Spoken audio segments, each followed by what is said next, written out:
Bonjour, dans cette deuxième partie du cours base données qui est destinée aux élèves de la 4e année sciences de l'informatique, je vous présente une leçon de révision sur le langage de manipulation de données, le LMD.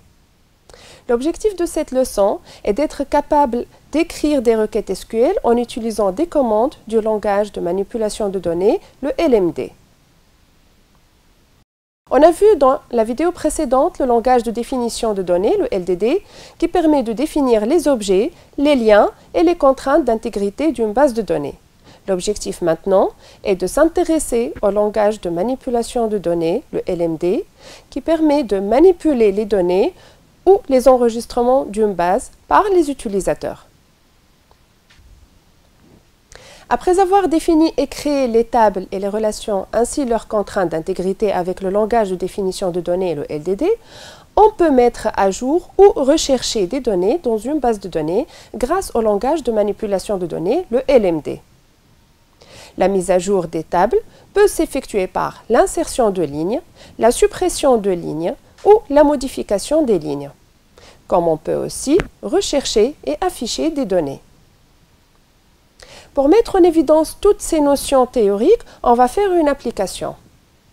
Pour bien gérer l'affectation des élèves à leur classe, un responsable exploite la base de données simplifiée gestion lycée décrite par la représentation textuelle suivante.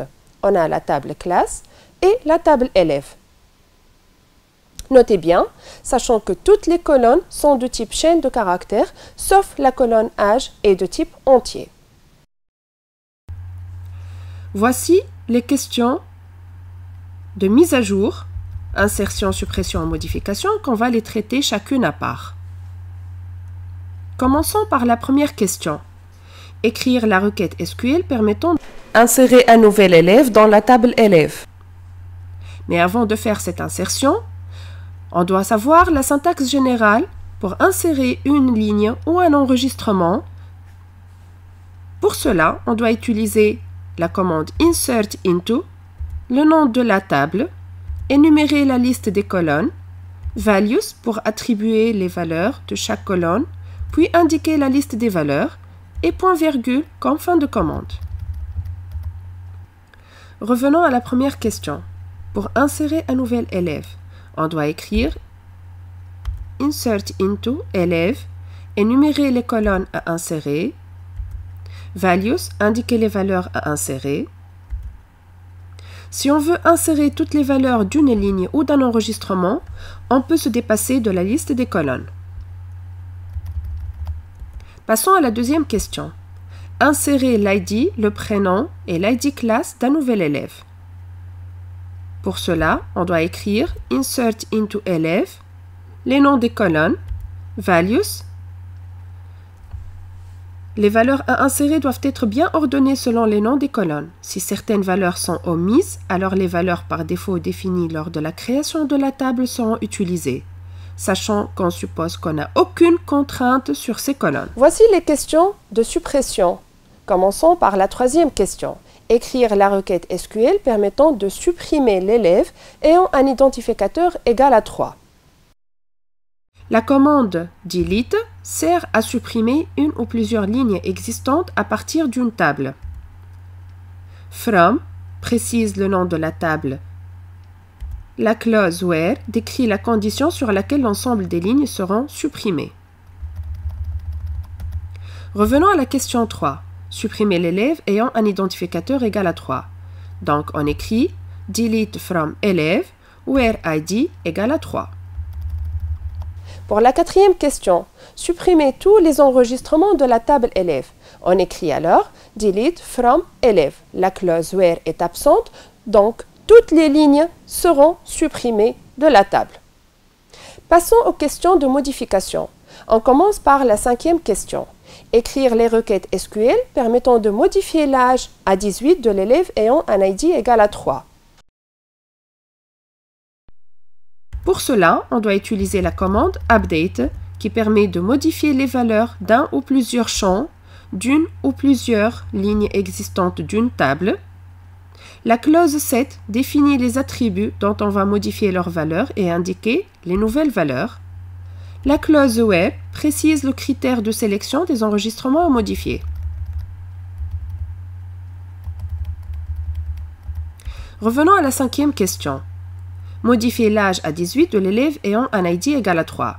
La requête donc est update élève 7 âge égal à 18, c'est la nouvelle valeur du champ âge, where ID égal à 3, c'est le critère de sélection de l'enregistrement à modifier. Question 6. Mettre à jour la colonne adresse à Tunis pour tous les élèves. On écrit update élève 7 adresse égale à Tunis. Avec le LMD, on peut rechercher et afficher des données appartenant à une base de données. Elle peut s'effectuer en une projection sur certaines colonnes d'une table, une sélection sur certaines lignes d'une table ou une jointure sur plusieurs tables. Voici les questions pour chercher et afficher certaines colonnes d'une table. Commençons par la première question. Écrire la requête SQL permettant d'afficher les noms de tous les élèves. Pour répondre à cette question, on a besoin de la projection qui permet de sélectionner une ou plusieurs colonnes d'une table. On écrit select, liste des colonnes, from, le nom de la table. Revenons à la question 1. On doit écrire alors select, nom from, élève. Passons à la deuxième question. Afficher les noms et l'âge de tous les élèves. La requête est select nom âge from élève. La troisième question. Afficher tous les enregistrements de la table élève. On écrit alors select étoile, c'est-à-dire tous les champs from élève. La quatrième question. Afficher l'âge de tous les élèves sans doublon. La requête est select distinct, c'est pour éliminer les doublons du résultat, âge from élève. La cinquième question. Afficher l'âge de tous les élèves triés dans l'ordre décroissant. Select âge from élève. Order by, trier le résultat selon la colonne âge DESC, c'est l'ordre décroissant. Par défaut, le tri est croissant, comme on peut écrire aussi A et C. Voici les questions pour chercher et afficher certaines lignes d'une table. La sixième question est d'écrire la requête SQL permettant d'afficher les noms des élèves ayant un âge supérieur à 17. Pour cette question, on a besoin de la sélection qui permet de sélectionner une ou plusieurs lignes d'une table selon un critère de sélection. On écrit alors select, liste des colonnes, from, le nom de la table, where, condition. C'est le critère de sélection. Condition est une expression logique qui doit être vérifiée par une ou plusieurs lignes pour qu'elle soit affichée.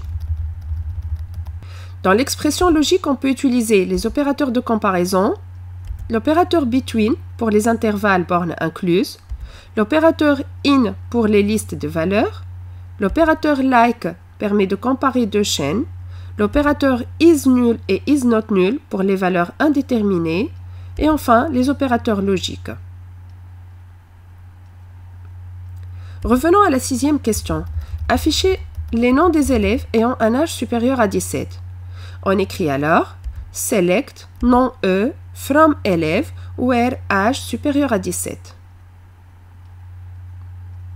Septième question. Afficher les noms et prénoms des élèves ayant un âge compris entre 16 et 18.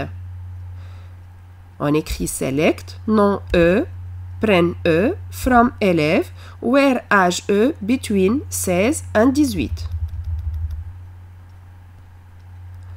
Huitième question. Afficher les noms et prénoms des élèves qui habitent à Tunis ou Sousse. On écrit select nom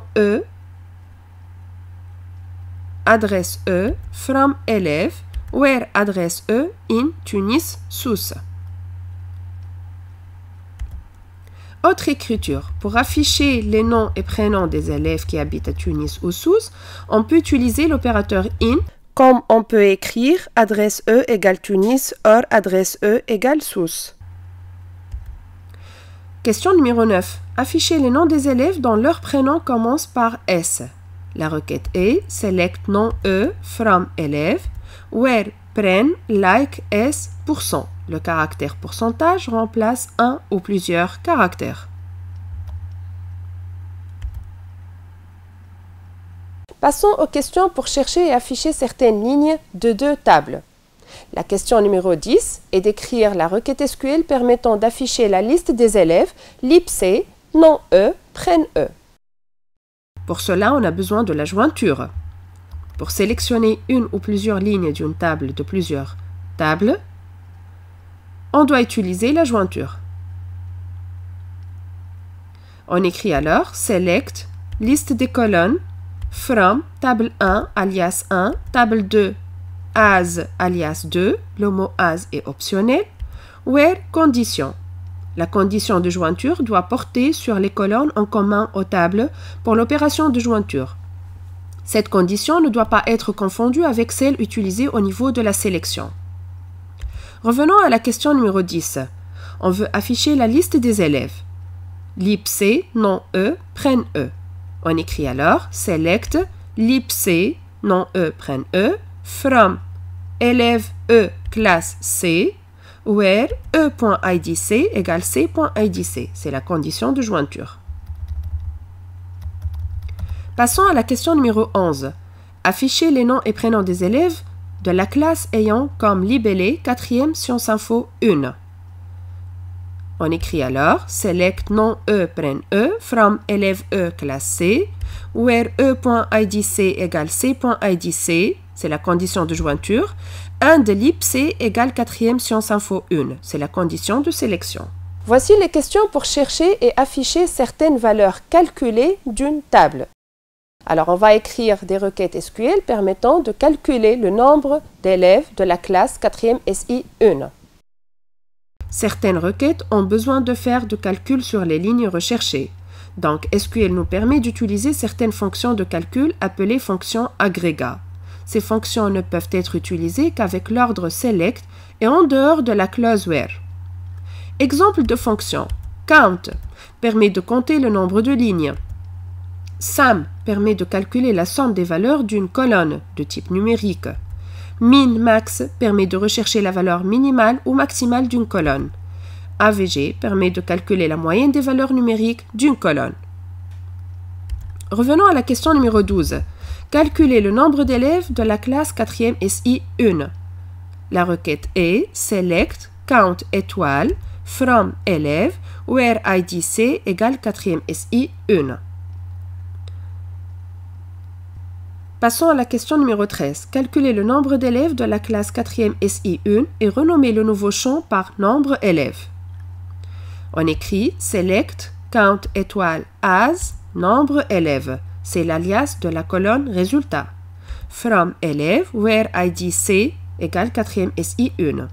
On peut écrire l'alias d'une table ou d'une colonne sans le mot-clé as. Question 14.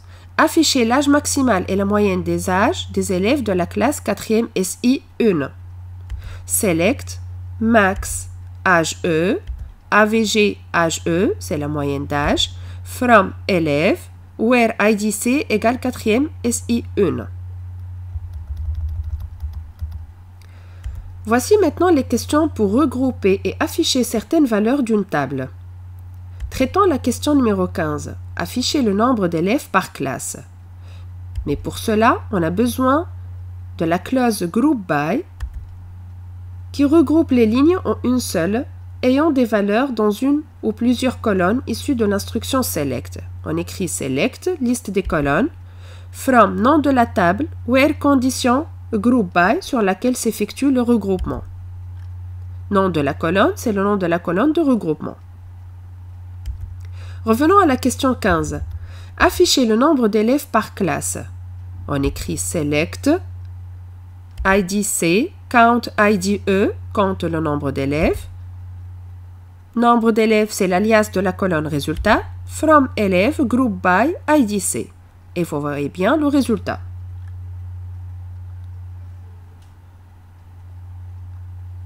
Passons à la question numéro 16. Afficher les classes ayant un nombre d'élèves supérieur ou égal à 25.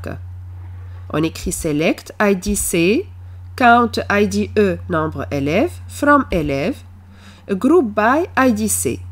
Voilà le tableau résultat après regroupement. On doit ajouter having count IDE supérieur ou égal à 25. La clause having permet de restreindre la sélection des groupes figurant dans les résultats. Cette vidéo touche à sa fin. J'espère que la leçon a été bénéfique pour vous. Pour approfondir davantage vos connaissances, je vous conseille de télécharger la documentation et répondre aux quiz disponibles en annexe.